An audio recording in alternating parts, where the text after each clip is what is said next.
Today we are joined by Jammie Lyell, who is the Social Security Program Manager for AARP. Prior to this role, Jammie served as a technical expert at the Social Security Administration. Jammie brings a strong foundation in federal policy and complex case management to his work, and he is the lead editor of the best-selling Social Security for Dummies, which is in its fifth edition, and he is the author of the forthcoming 100 Questions and Answers on Social Security, which will be coming out in 2026. Jammie holds a master's in industrial organizational psychology and is currently pursuing a PhD in public policy and administration at Walden University. Thank you so much for joining us, Jammie. Thank you, Jessica. Happy to be here. So welcome everyone. Thank you for joining us for this special virtual event. I'm talking about Social Security, past, present, and future. Uh, Thank you again, Jessica, for the nice introduction. And before I get started, I wanted to just share a quick video on how AARP is advocating on your behalf. Hello, I'm Jammie Lyell with AARP, and I just want to take a moment and share how AARP is fighting for you every single day. From the State House to Capitol Hill, we're on the front lines protecting Social Security and Medicare. We're pushing back against proposals to cut benefits or raise the retirement age. And we're making sure lawmakers understand that Social Security isn't just a program, it's a lifeline. And when it comes to Medicare, we're working to lower prescription drug costs and make sure you have the affordable, high-quality care that you deserve. These aren't handouts, they're promises you've earned with every paycheck. And AARP is here to make sure those promises are kept. And if you'd like to stay informed or get involved, visit aarp.org/getinvolved and sign up for our free advocacy newsletter. One voice might get lost in the noise, but when a million of us speak up, Congress listens. So raise your voice and join AARP in making sure we're heard. Thanks for being here today and for standing up for older adults and future generations. Okay. And Jessica already went over about myself, so we'll move forward. And before we get started, I do make a little bit of sport references. So I like to imagine Social Security as your financial defense. So just like an athlete blocking a shot, it does protect you from unexpected financial hits within retirement. And I wanted to begin with the birth of Social Security. So let's begin by going back to the 1930s. And the Great Depression had left millions of older Americans in poverty. In response, President Franklin Roosevelt signed the Social Security Act into law on August 14th, 1935. It was a groundbreaking moment, creating a promise of income security for retirees. And this was the beginning of a new age of retirement that will become a cornerstone of American life. And in the fabric of society, few institutions have woven themselves as deeply into American life, such as Social Security. Now, over the decades, Social Security has evolved to meet the changing needs of Americans. So in 1939, benefits were extended to dependents and survivors. In 1950, the first cost of living adjustment was introduced, an increase of 77%. By 1960, disability benefits were expanded, and in 1961, early retirement age at 62 became an option. Now, the 1972 amendments made COLAs, cost of living adjustments, automatic, ensuring that benefits kept up with inflation. In 1983, facing a funding crisis similar to today, President Reagan signed reforms that included raising the retirement age and taxing benefits for higher income recipients. Then in 1993, Clinton increased the taxable portion of benefits for those with higher incomes. Now, these changes reflect how Social Security has adapted to economic realities while maintaining its core mission. And as we look to the future, we must acknowledge the challenges. The 2025 Trustees Report estimated that full benefits can be paid until 2034. After that, payroll taxes would only cover about 80% of scheduled benefits. Now, this doesn't mean that Social Security will disappear, but it does mean that we need solutions. And AARP is actively engaging in shaping those solutions, whether it's strengthening a payroll tax base, adjusting benefit formulas, or ensuring fairness. We're committed to protecting Social Security for current and future generations. And today, Social Security is the largest source of income for most retirees. According to AARP's 2025 survey, about 80% of households rely on Social Security as a source of retirement income, and roughly 1 in 4 households depend on it for 90% or more of their income. Social Security provides a guaranteed inflation-adjusted benefit that brings peace of mind to millions of Americans. Social Security enjoys broad support across all age groups, with 90% of respondents saying Social Security is important to their retirement security, and not just for older adults, but for all generations. Now, let's move forward. Now, when can you claim your retirement payment? Now, you can choose to receive your payment as early as age 62, but your monthly payment amount will be reduced by as much as 30%. And this reduction is permanent. This includes any survivor payments that your family may be eligible for. So it is important to consider how this decision will impact anyone that might collect on your record as well. Now, you can receive your full retirement amount at your normal or full retirement age. And I'll show a chart of where your retirement age will fall shortly. Depending on your birth year, now you can get 100% of your payment if you claim at your full retirement age. You can also delay your payment beyond full retirement age. Now, this increases your payment amount by 8% a year up to age 70. So it can really pay to wait. And for my visual learners, I do break them down in side by side of benefits and drawbacks.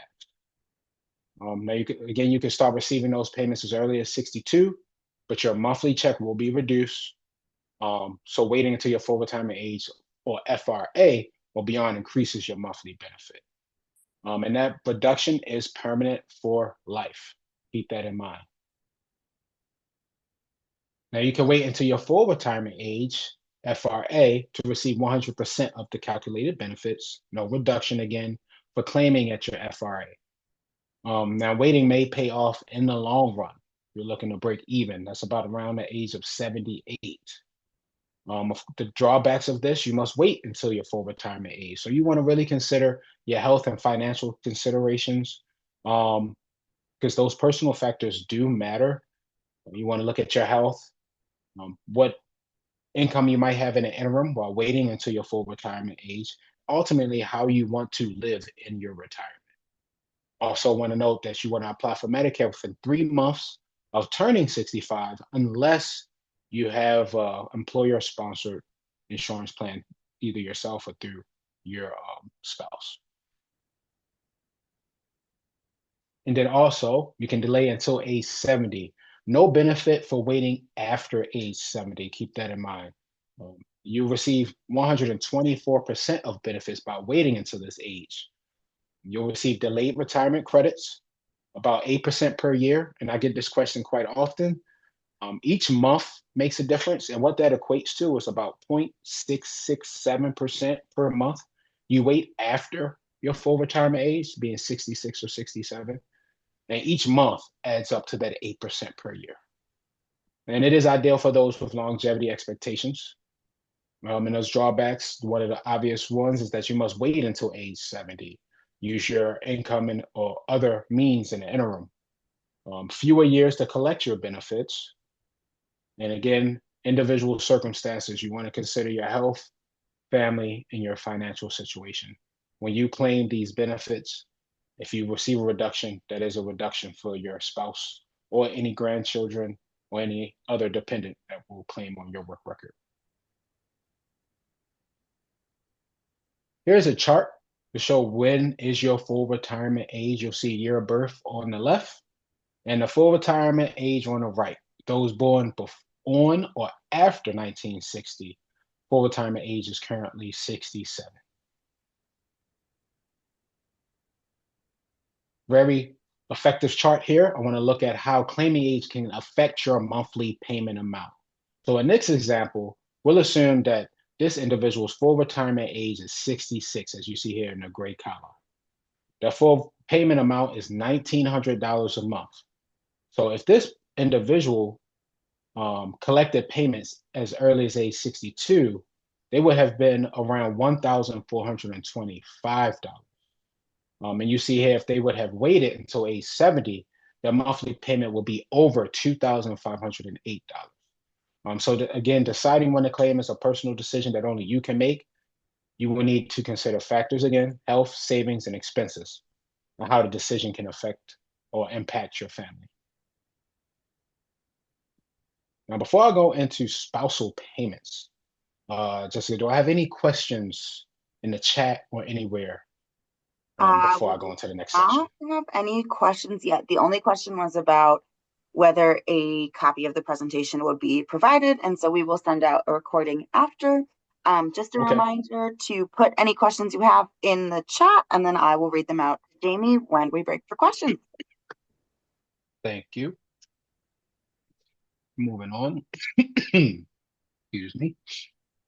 Now, you may not be able to predict the future, but with Social Security, it can really help protect your family from it. Excuse me. Sorry about that. Now, if you don't have enough Social Security credits to get payments on your own work record, or your own retirement payment is too small, you may be able to receive payments as a spouse. It is important to note that if both you and your spouse are eligible for Social Security payments on your own records, Social Security will pay you whichever amount is higher, but not both. You cannot double dip. Eligible spouses can generally receive 50% of the eligible worker's full retirement age payment amount. Even if the working spouse claims early, the spousal payment will still be a portion of the worker's full retirement age.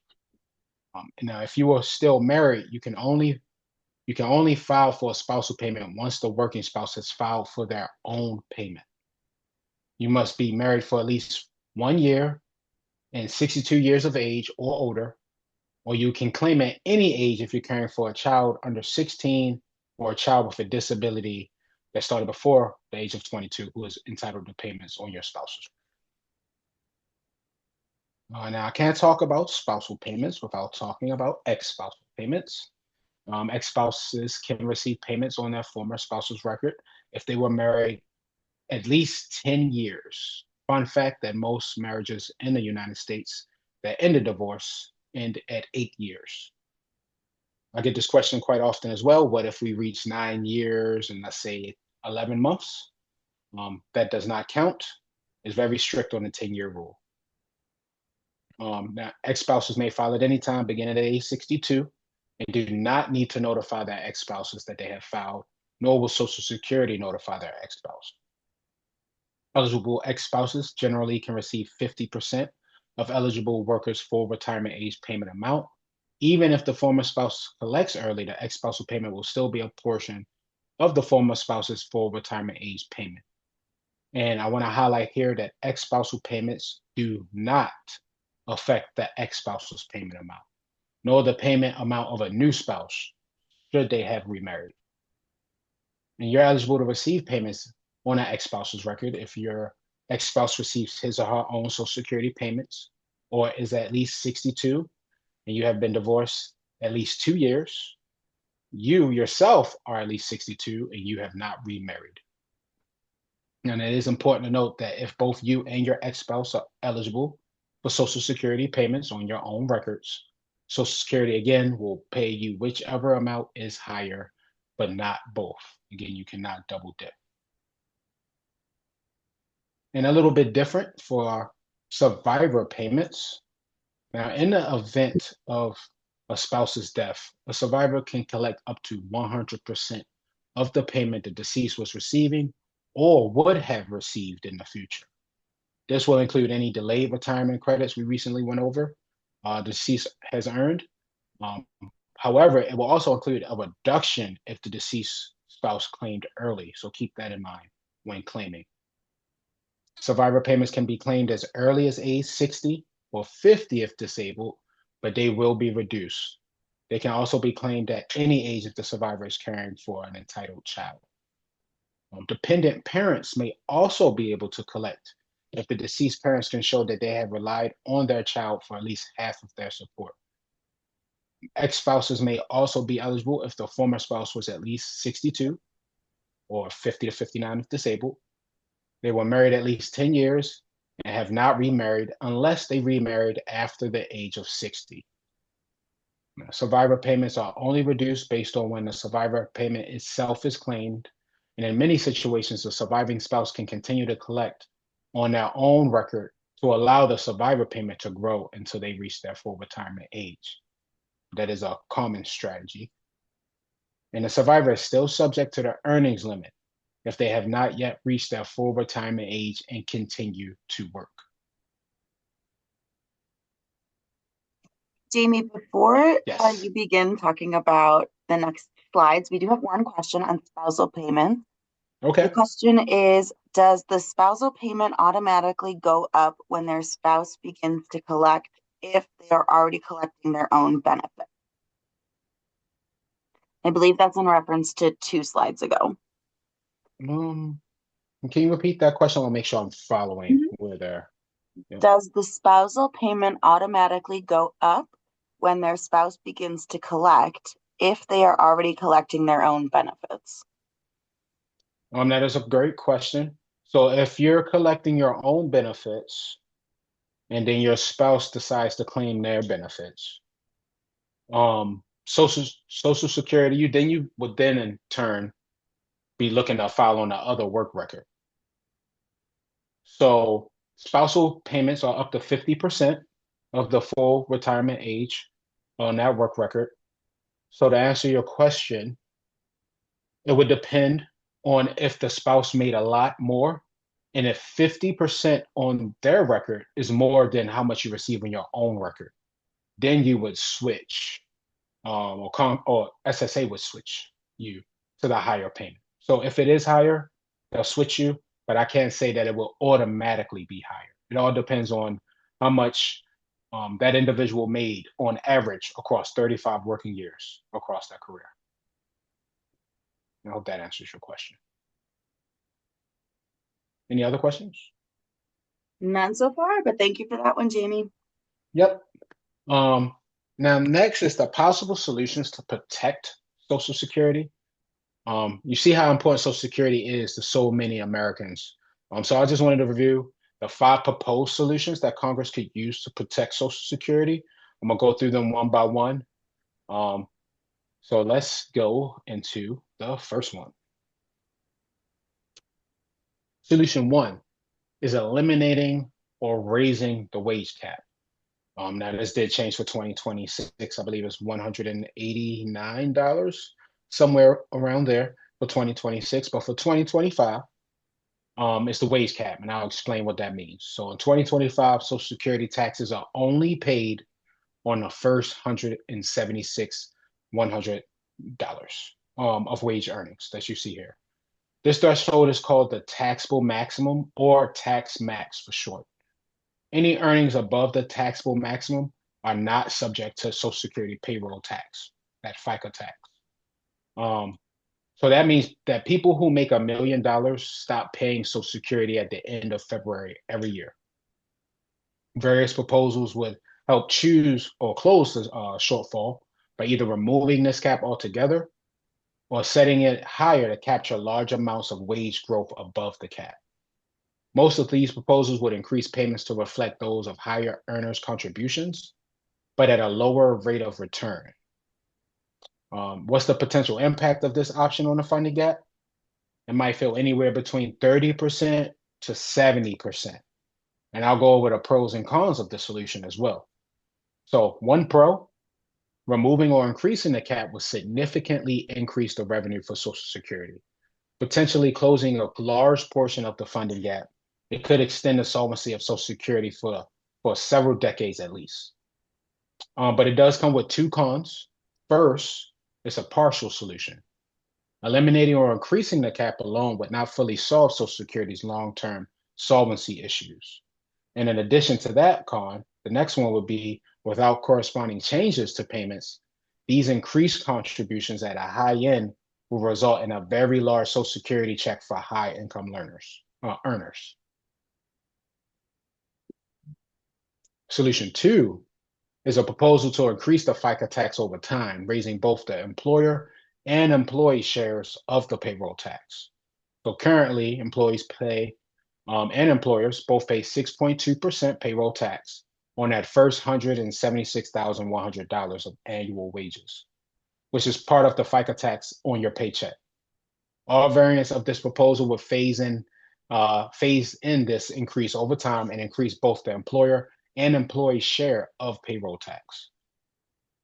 So if you look at the impact of this option on a funding gap, it increases payroll taxes 1% to 2%, and it might fill anywhere from 25 to 50% of the cap. And next, I'll talk about the pros and cons of this solution. Two pros: raising the payroll tax would significantly increase the fund's availability for Social Security, helping to close the funding gap. The next pro would be, since payroll taxes are paid by both 183 million current employees and their employers, a relatively small increase in payroll tax for both employees and their employers would have a significant positive impact on Social Security's finances. But it does come with cons, 3 to be exact. So first, taxes have an impact on the economy. So higher payroll taxes could reduce disposable income for workers and increase labor costs for employers, potentially impacting economic growth and employment. It also is a partial solution. While raising payroll taxes would help, it might not be sufficient on its own to fully address the long-term solvency issues, necessitating additional resources or measures. And third, there could be a significant bipartisan political opposition to increasing payroll taxes on all workers and their employers, even if only on higher earners. The third possible solution is raising the full retirement age. Current retirement age that we fully went over, born 1960 or later, is age 67. This solution will raise it anywhere from 68 to 70 years old. As you think about this one, consider that people are living longer than they did back in 1935 when Social Security was founded. This change can happen over time to protect those currently near retirement, much like it did last time Congress raised the full retirement age in 1983. The early claiming age of 62 would still need to be preserved because it's important for those who do very laborious work or have health or caregiving challenges. However, for every year the full retirement age is increased, payments for those who claim at 62 will be cut by roughly 6%. So additionally, because of the long phase-in time, savings to the program would likely not take effect for several decades. So for this option, it might fill the funding gap anywhere between 5% to 30%, depending on what the full retirement age is raised to. And there are pros and cons to the solution as well. So two pros: the first being gradually increasing the full retirement age would significantly extend the solvency of Social Security's trust fund. But by reducing the number of years of payments are paid out and increasing the reduction in payments for early retirement. Another pro is that some people live longer. Raising the full retirement age aligns with increased life expectancy, ensuring the system remains sustainable. Two cons to this one is raising the full retirement age effectively reduces payments for all new retirees because they would have to wait longer to receive payments or accept a reduced payment if they retire earlier. And the next one is, while life expectancy hasn't increased overall in recent decades, that it has, not everyone is living longer, especially those with lower incomes. Moreover, not everyone can work longer either, including those in physically demanding jobs. In solution 4 or 5, in the fourth option, Social Security is set up so that even people with lower wages receive Social Security payments overall. They get a larger proportion of their contributions back in retirement than those with higher incomes. So some proposals would change the payment formula to return even less money proportionally to those who earn more during their lifetimes. Another approach would be some form of means testing, which would base the high earning person's payment on their income and assets at retirement, as opposed to what they paid into the system during their career. And what's the potential impact of reducing payments for higher earners? It might fill anywhere from 15 to 30% of the funding gap. And now I'll move on to the pros and cons of this option. So the pros, by reducing payments for those who are less dependent on Social Security, significant savings can be achieved without impacting quality of life. This approach makes the system more progressive, ensuring that those who need payments the most receive them. But there is one con for this one. Reducing or especially eliminating payments for high income earners might be seen as unfair by some, potentially undermining Social Security's popularity as an earned payment and potentially leading to public resistance. And solution 5. Now, Social Security is self-funded through payroll taxes. No other funds, including the general fund, are used to pay Social Security payments. Now, this solution proposes using other funding sources to close the future funding gap. And these are several other funding sources to consider. So one, using money from the general fund for Social Security. You have 2, taxing other forms of income like investment income or to include workers who don't earn enough income through their wages. Or 3, creating a private market investment fund to help fund the Social Security Trust Fund. So in that option, lawmakers could borrow initial deposits, which could be paid back later as the new investment fund grows over time. It is important to note that this option is not so much a reform option as it is a backstop, meaning it's an option that can be used if other plans tend to fail. And it is hard to estimate how much it could fill the funding gap for this one. It's a little easier to talk about pros and cons of this solution, which I can do. One pro for this one, the use of general funds will provide a quick source of funding for Social Security without Congress having to make politically difficult choices of raising taxes or cutting payments. But the cons of this, too, diverting money from the general fund would increase the funding deficit or reduce funding for other programs or possibly both. And then finally, this approach might face significant political opposition because it involves substantially adding to an already high debt and deficit or reallocating existing resources from other priorities. Now, I want to just highlight some resources. If you're looking for trusted information about Social Security, AARP has you covered. You can visit aarp.org/Social Security for articles, videos, and updates. You can also get personalized answers at answers.aarp.org.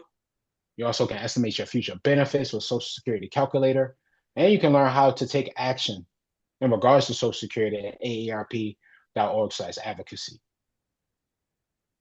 And if you are a reader, another resource, the Social Securities for Dummies book, you can find that on any bookstore or Amazon, if you will, to find those answers to what you might have. If you have those questions, there's pretty sure it's 1,000 others that have the same question. This book is available now. You can find it online, definitely at Amazon as well.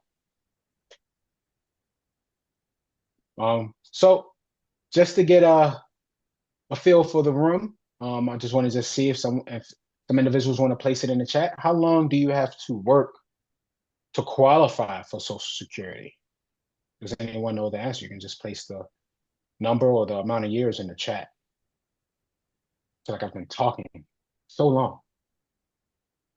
You see any answers in the chat, Jessica, for me? All right, we've got 10 and 2 so far.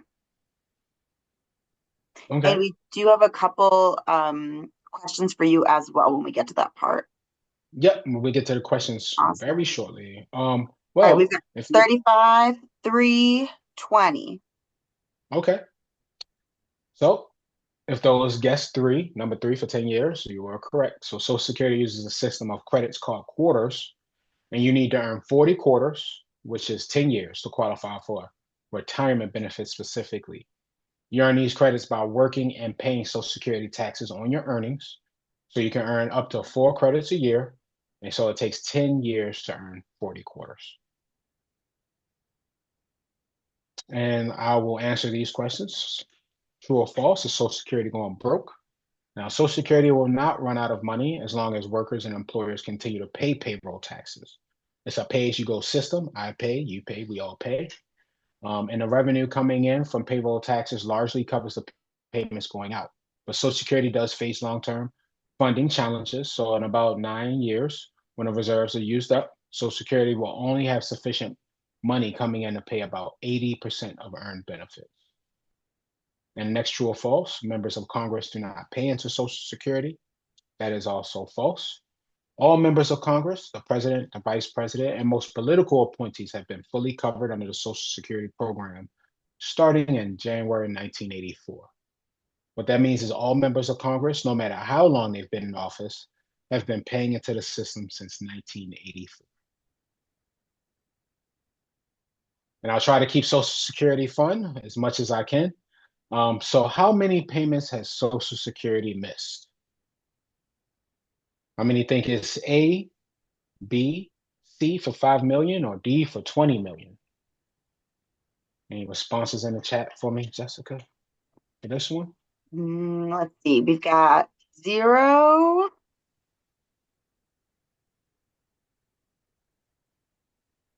Oops.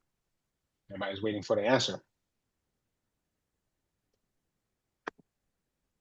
And that's fine. 0. Yep. And 35. 35 again. Okay. So Social Security has only missed 0 payments. So it has never missed a payment. It is one of the most guaranteed inflation protected investments for your retirement.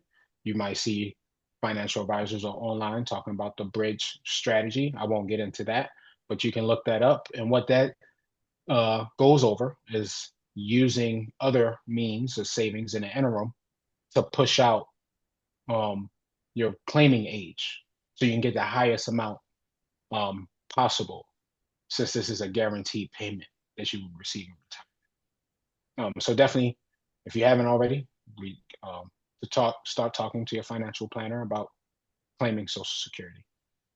And my next question: what list does Social Security Administration release each year? I always like this question. I always get I always get interesting answers. All right. Let's see. We've got 2 people who said D so far.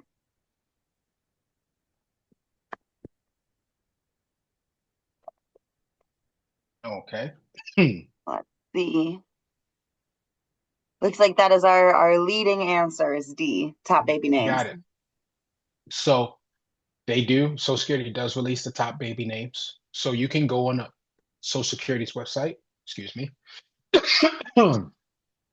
You can go on Social Security's website and you can look and see if your name is at the top for your birth year on SSA.gov. And I want to thank everyone for allowing me to talk this entire time. And now I will answer any questions that you may have. All right, bear with me because we got a couple. So let me just scroll back. Okay, and I'll stop sharing my screen. Okay, we got that one. Okay, this question is: receiving Social Security benefits is taxable. The tax rate goes up to a maximum of 22%, is my understanding. I am retiring at the end of this year. I want to pay the taxes up front. Is there a way to calculate my tax rate once I retire? So read it again. I am retiring at the end of this year. I want to pay the taxes up front on their Social Security benefits. Is there a way to calculate my tax rate once I retire? Is that a way? And I'm not a tax professional, but what I can is go over the federal tax rules. So the taxable portion, so up to 85% of Social Security benefits can be taxable at a federal level. And that is based off combined income. So the threshold, so for single or head of household, if you are under 25,000, no tax. If you're 25,000 to 34,000, up to 50% of your benefits may be taxed. And if you go over 34,000, up to 85% of benefits are taxable. And it is a little bit different for married while filing jointly. If you're under 32,000, no tax. But once you reach 32,000 or 44, up to 50%. And if you go over the 44,000, then up to 85% of benefits may be taxable.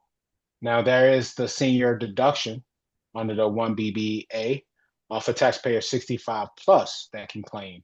And that's a standard deduction of 6,000 for single and 12,000 for joint. But you can reach out to your tax professional for that. I won't get into too many taxes. I don't want to have anybody's taxes be off. All right. Next question is regarding the 80% of reductions of Social Security 9 years from now, would it be why? Oh, this is a great question. Okay. Regarding the 80% of reductions of Social Security 9 years from now, would it be wise to start receiving benefits as soon as possible once you qualify? Great question. So I want to just clarify first, though. So it's a 20% reduction. So Social Security will only be able to pay 80%. So if you're receiving 2,000, for example, then you're receiving 1,800. But I do want to just highlight back to the presentation. This is something that Social Security has been through before in 1983. So with that, I wouldn't give advice. Well, if you claim early, as soon as you're eligible, then you will lock in that reduction for the rest of your life for you and anyone else that will claim on your work record. So I would say look at your situation, look at your health, your finances. Can you wait? Do you have anything to help you in the interim? But if you have to claim earlier, then that's a personal decision that you might want to just take into account. But we have been here before. I think it's always important to look to the past and see how we've overcome hurdles to give us the confidence in the present. All right, so we have another one. I don't believe I have a log on for the Social Security website. Can you log in and see what your benefits will be? Is there a calculator to see what benefits I would receive at different withdrawal start ages? So you can make an account. If you do not have a MySSA account and you're over the age of 60, Social Security does send you a statement still in the mail 3 months, I believe, before your birthday every year. If you do make an account, then you can go there and see your earnings for the year that they receive directly from IRS. And Social Security does have a calculator on their website as well. But AARP also has a Social Security calculator that you can utilize for free. So those are ways that exist out there that you can use to get an estimate on how much you might receive. And I'll also say with the AARP Social Security calculator, because we use it all the time in our office, you don't have to be a member, it's free, and you can just plug in all the numbers and mess around with it so you can see what would happen if you claimed at a certain age, if your spouse claimed at a certain age, if you're divorced, all that kind of thing. So I really love that tool. Okay, this is a fun question, and I know the answer, but I'm going to let you take it. So the last question I have at the moment is, why does Social Security list top baby names? That is actually a good question. And I've gotten that before, surprisingly, but since Social Security is the one administration that has the access to Social Security numbers, they have that access to know which names are most popular. They started that a while ago. I don't know exactly what year they started doing that, but it was a fun fact and people really enjoyed it. And they just kept it going ever since. My name never made the list, so it's okay. I think I did, but yeah. After you taught me that, I like to check every year now to see. Jammie, if people have questions related to Social Security after this webinar, where can they get those questions answered? Yeah, so you can go on AARP's website, aarp.org, and you can go to Social Security tab or type in /Social Security, whichever one you're more comfortable with. There, you will see our recently released AI agent.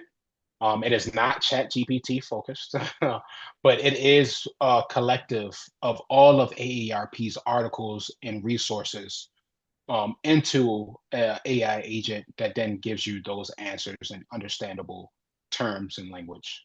That is one resource we have right on our website, free to use. You also can go to the answers questions, your questions answered, and you can see a frequently asked question bank. And there's a lot more information all over aarp.org for Social Security. And you might actually see the link if you can't find anything on what you're looking for. There's a link there that says Ask an Expert. That will allow you to send an email to either me or my colleague to ask your situation specific question. And then you'll be able to respond to even ask follow up questions. So a lot of options. So as you try to navigate through Social Security. And Jammie, thank you for that. I know that you have another book coming out in 2026. So if Yes. people are interested in checking that one out, where can they find it? So we'll make sure to highlight that on AARP's website. First thing, you'll be able to find it in Amazon, Barnes and Noble, any bookstore, I guess most popular bookstore, where you would shop. You'll be able to find that. It's looking to be released hopefully January 2026. Fingers crossed. Perfect. Oh, we do have one question. What is the title of the book? Great question. The 100 question and answers on Social Security is the title of the book. Also, each question, the answer is no longer than 1 to 2 paragraphs. So it's an easy read.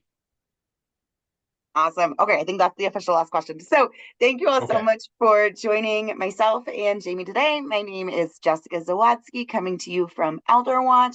Jammie Lyell is AARP's Social Security Program Manager. We're really grateful that you were here. Don't be a stranger. If you have more questions on the subject, there are a lot of ways that we can get them answered. We are here to make aging easier. And so there are many, many, many tools and different ways that you can learn more about Social Security for yourself, for loved ones, for spouses, all of that good stuff. But thank you again for joining. Have a great rest of your day, and we'll catch you next time. Bye.